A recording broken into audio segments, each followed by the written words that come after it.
All right, so staying in the NFL, hey, you know what it is. It was two of my favorite coaches squaring off in the NFC Championship game. We had the San Francisco 49ers led by Jimmy Garoppolo and Debo Samuels, and then we had the Los Angeles Rams led by Matt Stafford and Cooper Kupp. Look, here's the deal, Jay. So you know how I feel about this. Two of the best minds in the game, young minds in the game, going against each other. But we kind of felt like this was the Rams' game to lose. San Francisco gave a valid effort. Um, so I would say, I guess I had to pose the question to you like this: um, Did did you feel like the Rams did enough to win the game, or the San Francisco they didn't do enough to, like, okay, I think I phrased the question wrong. Did the Rams win? It's similar to your question. Did the Rams win the game, or did the 49ers lose the game? And I'm talking specifically the quarterback play for both teams. Yeah, I think that you can maybe boil that down to, like, similar to how, I look at a sequence at the end of the first half for Chiefs Bengals. I'm saying, man, this is the point that I thought was really crucial, even though obviously the second half and so on had a big impact as well. But you look at that point as a turning point. Here, I think when you look at the quarterbacks, um, I mean, at some point, I think this game could be a reason why, like, the 49ers did what they did in the draft when they Exactly. drafted Yeah. Trey Lance, because they just, and Jimmy Garoppolo has done a lot for this team. It's almost, in some sorts, he's been the greatest bridge quarterback ever. I don't know if we've ever seen a bridge like this. This bridge is long. It's Kyle Shanahan then got a lot of wins out of Jimmy Garoppolo. True. Because you look at Garoppolo's record as a starter for San Francisco, and then you look at the record when he doesn't have Jimmy Garoppolo, and there's just a huge stark difference. But at the same time, you have moments in the game.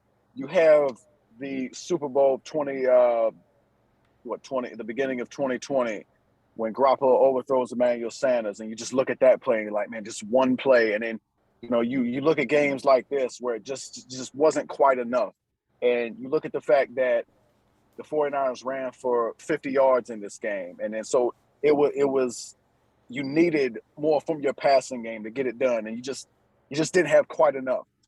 I think that's I think the quarterback play was the difference. And then on the flip side, when you look at what the Rams did in the offseason, which we had NFC Championship game. You know, we thought we'd at least make it to this round. They exceeded what we thought they would be. They made in-season acquisitions to get even better with the likes of Right. Von Miller and Odell Beckham Jr. But it all started with Matthew Stafford, because that really gave us confidence. Because I mean, I look, we gotta we gotta give ourselves credit more often. When Jared Goff signed that contract years ago, we said, this is terrible.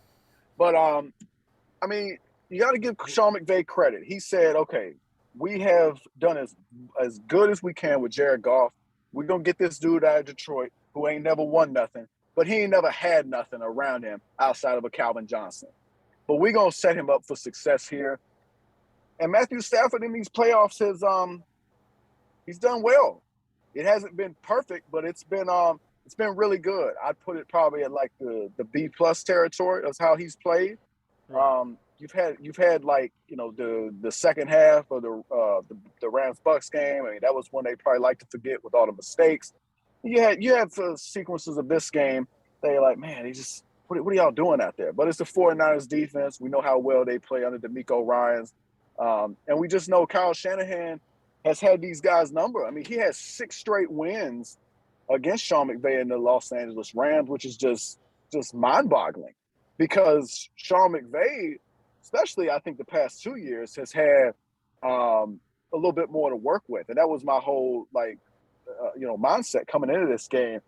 I thought McVay had more cards to play with. In the end, he needed every one of them because it was close all the way to the end. Um, I think the Rams' offensive line did enough. They didn't let the 49ers defensive line completely wreck the game. I mean, Bosa got back there and did a little bit, but they didn't wreck the game. they were able to, stick with the run, even though, again, for a second straight week, it wasn't all that effective, but they stuck with it, which I think is important. And Cooper Kupp, Odell Beckham, I mean, those guys showed up big time, both over 100 yards. I thought Blanton, the backup tight end, after Higbee went down, I thought he made some key plays for him. And, the Rams defense didn't have a sack, but they got back there and got Garoppolo off his spot several times, including the interception to close it out when Aaron Donald and Von Miller were both back there. So I think in the end, this one, feel a little bit better about this one because it ended the way I thought it would, with in my view, the better team advancing. But as you long pointed out, man, this coaching matchup is something special, and it's probably one of the maybe it might be the best one, especially amongst the young guys. It is going to be interesting to see how these guys move forward. And I think you can call them two of the best coaches in the game because you've got McVay now. This is his second Super Bowl in 4 years. Shanahan, he was in the Super Bowl a couple years ago. So these are two of the best to do it. And the thing about it, especially from Kyle Shanahan's perspective, if they do in fact have something with Trey Lance, that's going to be something to watch because Shanahan's been making do with so slightly above average quarterback play for the past several years now. So I think if you're the 49ers, like, you really got to be psyched about what they have going on. But the Rams, like, this just felt like this is their moment, and I think it will continue in a couple weeks from now. Yeah, I agree with you, man. It feels like, and like you said, man, before the season, before they had Von Miller, before they signed Odell Beckham, I just felt like even with Cooper Kupp and Robert Wood and Higbee and just the guys, I mean, yeah, when Cam Akers first went down, it kind of was like, but then they signed Sony Michel. Look, the GM is doing his job with the Rams. I just want to throw that out there, but. With all that said, San Francisco still had a chance to win this game. And I'm going to be real here, man. Like, Jimmy G, that pass that he missed in this game is the difference between him being a starter for somebody next year and now being the backup. It's just, when you look at that and you like, yeah, they're going to find a trade partner. I think Jimmy G days as a starter are probably over. Because to me, this was an audition because I think even if they would have won a Super Bowl, Trey Lance is still the starter next year. Like, you don't trade up to draft him. I'm sorry, you gave up some things to get him. This ain't a Josh Rosen situation. You know what I'm saying? Like, you don't trade up to get this guy. When you left other guys on the table, clearly you got this guy for a reason, And Jimmy G knew his time was numbered. So I felt like this was going to be an audition to the rest of the league to say, hey, man, I still got some good game in me. I could be a starter.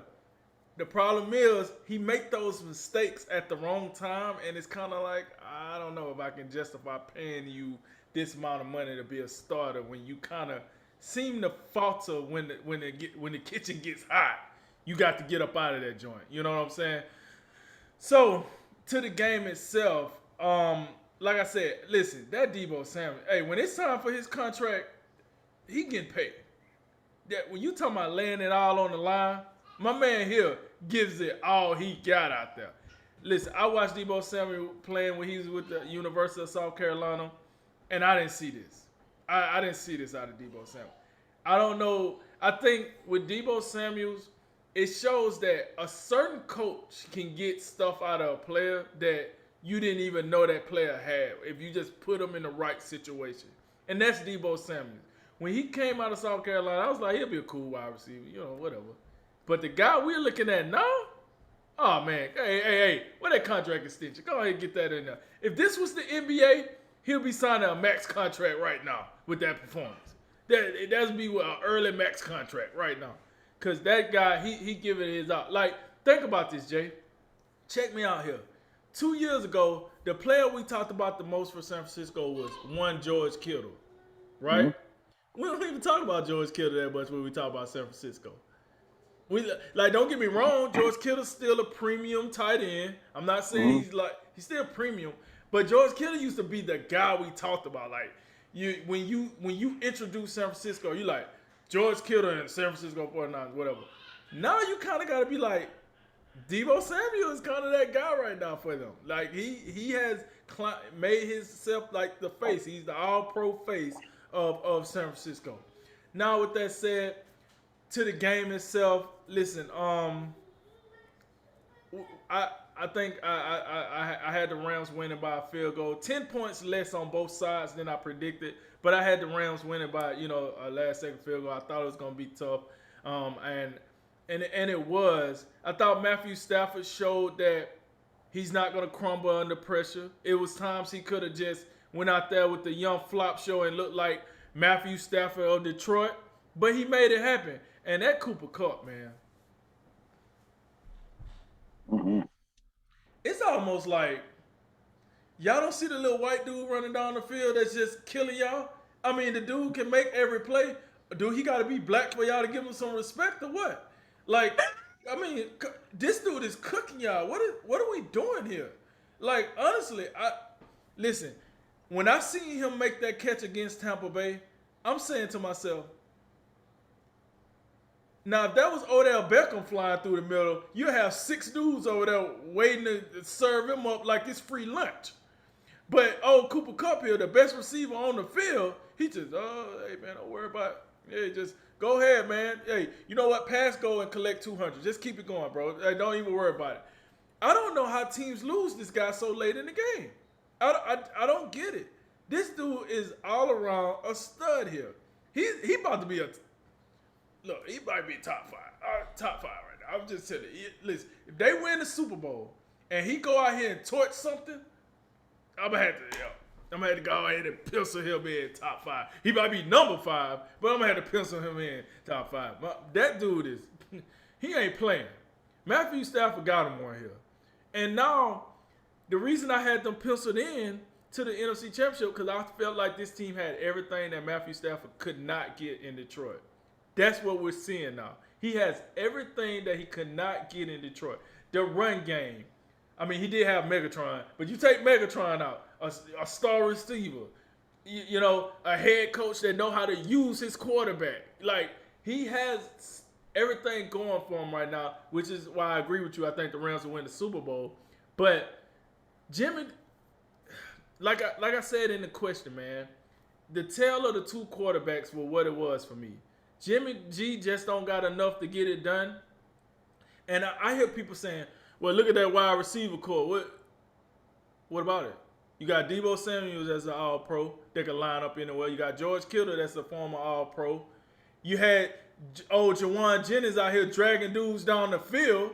So, I mean, clearly he can get you. I mean, did you see that one first down he got where he dragged like 3 dudes to the pylon? Like, come on, man. So, I mean, he ain't out here playing with a box of Criollas. Like, he got some good dudes out here that can play. Ayuk's pretty good. Ayuk, you know what I'm saying? So, I don't know, man. Like you said, if Trey Lance is what they think he's going to be, San Francisco, they're going to be back in this position next year. I think they have all the promise in the world. All they got to do is upgrade that quarterback position. I mean, hell, they spitting out running backs by the dozen. They get a no-name running back from Home Depot, and this dude be a Pro Bowl alternate when they get finished. Like, it don't matter. So, clearly they can figure that out. The defense, we know how electric the Bosas and the Armsteads and the Warners and the what's number 1 name? The safety back Jimmy there? Ward. Yep. Jimmy Ward. Like, we know how electric they is back there. So I just think the quarterback position kind of failed them a little bit here. And like you said, if Trey Lance is that guy, we'll see them again. But all in all, the Rams, well deserved. Matthew Stafford outplayed Jimmy Garoppolo. We'll see you somewhere, Jimmy Garoppolo. Maybe they got a spot for you in the Jets because they can't get it right, so they'll sign you. So maybe it's somewhere out there for you. Well deserved for the Rams. Can't wait for the Super Bowl. And I'm happy for Matthew Stafford, man. He's finally look. And we focus on Matthew Stafford, right? But how about How about the likes of Odell Beckham finally getting the chance to play at a game of this magnitude? You know, how about the Jalen Ramsey was in the AFC Championship with the Saxonville, but still, he in the Super Bowl. Aaron Donald have been here before, so that's what it is. Von Miller have been here before, so that's what it is. But like I say, like guys like Matthew Stafford, guys like Odell Beckham that finally get to this part on the mountain. You know, it's good to see that now. You know what it kind of give me the feel of? You have these older veterans, Matthew Stafford, Odell Beckham, going against these young guys, Joe Burrow, Jamar Chase. It's gonna be interesting though. The vets versus the rookies almost. That's how I kind of look at it a little bit. I mean, they're not rookies, folks. I know Joe Burrow not a rookie, but I'm just saying in the terms of age, you're gonna have the older stars going against the younger stars. Who would prevail? I think that's a pretty interesting matchup in the Super Bowl.